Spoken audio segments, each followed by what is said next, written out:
From the News Channel 5 Network, this is MorningLine.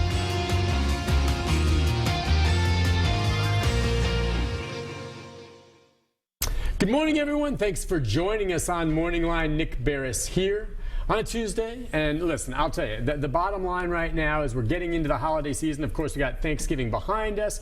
We have, people going to be taking off traveling places through the end of December and into the new year. And a lot of us are going to be driving, all right? And frankly, I'm not going to be one of them. If I can, I'm going to avoid traveling anywhere during the busy holiday rush. But a lot of you are.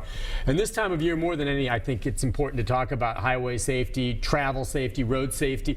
And we have some new laws that are going to go onto the books. And, we've talked recently, you've probably seen in the news about how the fine for driving and being caught without your seatbelt is going to go up. Some of the statistics, the numbers of fatalities on the roads, when you think about it, have they gone up, down? We're going to get into all of that this morning. And take your phone calls if you have questions about our roads, our interstates, and the safety out there, because we're going to be talking with the director of the Governor's Highway Safety Office. That would be Kendall Poole. Good morning to you, sir. Nick, great to be with you. Did I cover some of the bases there? I mean, look, I know you're going to tell me safe driving is a year-round thing, which it is. But the more busy the roads, the more risk involved. No question about it. And this is as bad as it gets now. And I do mean bad. The traffic just grates on me, all right? It just does. Now, this last Thanksgiving, any numbers yet in for the state on fatalities for Thanksgiving? It was a great Thanksgiving holiday. And even coming back on Sunday when it was super wet and I think sometimes when the weather is bad, yeah, actually it helps us a little bit because people take more caution. Oh yeah, still you got that hydroplaning and all that. And you and I can talk about this for an hour, but it's really interesting. I've been in this for 10 years. Okay. And when the weather is better, when we have warm weather, when we have dry weather, summertime, that's when we have the most fatalities. Really? It's unbelievable. And you really attribute it to negative poor weather being something where people are just all of a sudden, better be more cautious. Whereas a bright sunny day, clear road, you think, oh, it's no problem. Maybe you don't pay as close attention. That's exactly right. And it's amazing to watch the phenomenon. Yeah. It's really interesting. When you look at fatalities by month throughout the year, inevitably it's going to be the warmer months. Basically, April through October. Mm-hmm. Those are our high months. August was, and traditionally is, our highest month. So we take greater precautions in those months. But December is an impaired driving emphasis month, so you're going to see us do a lot more booze it and lose it because of the Christmas parties, and we'll talk a little bit about how we're structured, if that's okay, so people will understand exactly who we are and why we do what we do. That, at the outset, and we'll take some phone calls, after maybe you get a handle on exactly what the office does. But yeah, go ahead. Absolutely. So there is a highway safety office in every state in the nation plus 6 territories. Okay. So there's 56 highway safety offices. I have counterparts in every other state. But there's individual states, not federal office. But each of those states receive federal money. So we jump through hoops to qualify for money with the National Highway Traffic Safety Administration. Okay. So we call it NHTSA.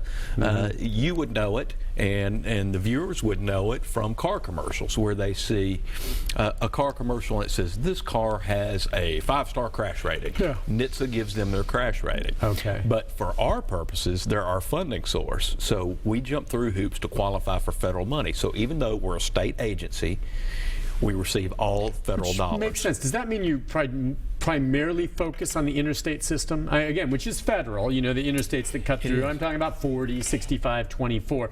But, you're also concerned with, are we talking all roadways? We focus all roads. In that National Highway Traffic Safety. Yeah, you hear highway. Yeah, right. And you hear that and you're like, well, they're only concerned about the interstates. That's not the case. That's not the case. Okay. We're allowed to, I guess, only educate and enforce on all of those roads, because if somebody drives out on a side street in a subdivision, that counts against us if there's a crash and a fatality. Okay. Now, are fatalities up or down? Fatalities are way down, and we can spend a lot of time talking about that. This past year? The current year that we're in and the past year. What you're going to see, if you look at the fatality numbers over the last 10 years, and I know I don't want to sound self-serving because I'm in my 10th year, but let's go back 10 years, okay?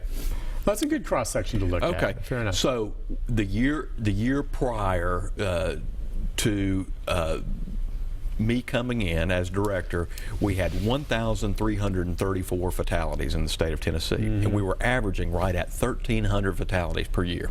So over the course of the last decade, we've been able to say that we're averaging fewer than 1,000 fatalities in the last 5 years. And So that's we've going seen down as the we've area's seen a growing. 33% drop. It's going down. We have more vehicle miles traveled. Right. So we actually have, well, I'll tell you this, Nick, we are on pace for our lowest fatality number on roadways since 1962.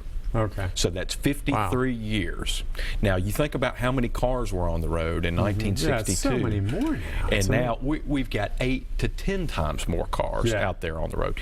So safety is a huge deal. You talked about warm weather, cold weather. That's one of the factors that play into it. Gas prices play into it. We have enforcement that plays into it. Safer cars themselves play into it. There's so many different factors, but we are concerned with the behavioral aspect of traffic safety. When you see booze it and lose it, click it or ticket out there, I was going that's to say, us. those are the two. Booze it or lose it, click it or ticket are the ones. Now, are those catchphrases that you'll find in other states around the country, or, is that... Yeah, click it or ticket is one that you'll find in every state across the country. Okay. It is.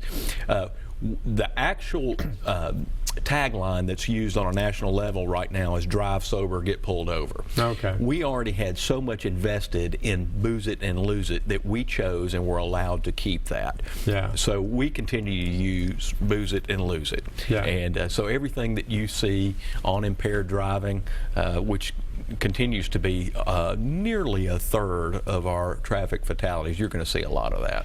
We had Sheriff Darren Hall from Davidson County on yesterday, and at one point we started talking, you'll recall, about DUIs and how many cases we see that come through, and he has to, book them back there. Right.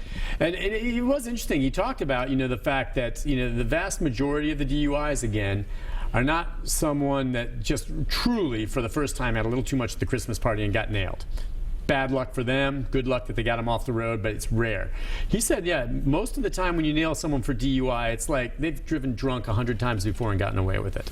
Absolutely. And they're at a considerably higher blood alcohol level than just 0.08. I mean, they're going to just come in at 0.21 or something crazy like that. Is that true? It is true, and that's what we call habitual offenders. Yeah. And we've worked very strongly with Darren in the past. We talked about. He does that sober ride every year. He absolutely. Well, what a lot of people don't know is that we actually help fund a lot of projects for Sheriff Hall because we're primarily a grant awarding agency. Most folks think that all we do is the media, radio, TV, me coming on here with you and educating the public, but it's education combined with enforcement and other programs. So Sheriff Hall came to me about 8 years ago and said, is there a chance for us to be able to work together? And I said, yes, we can do that.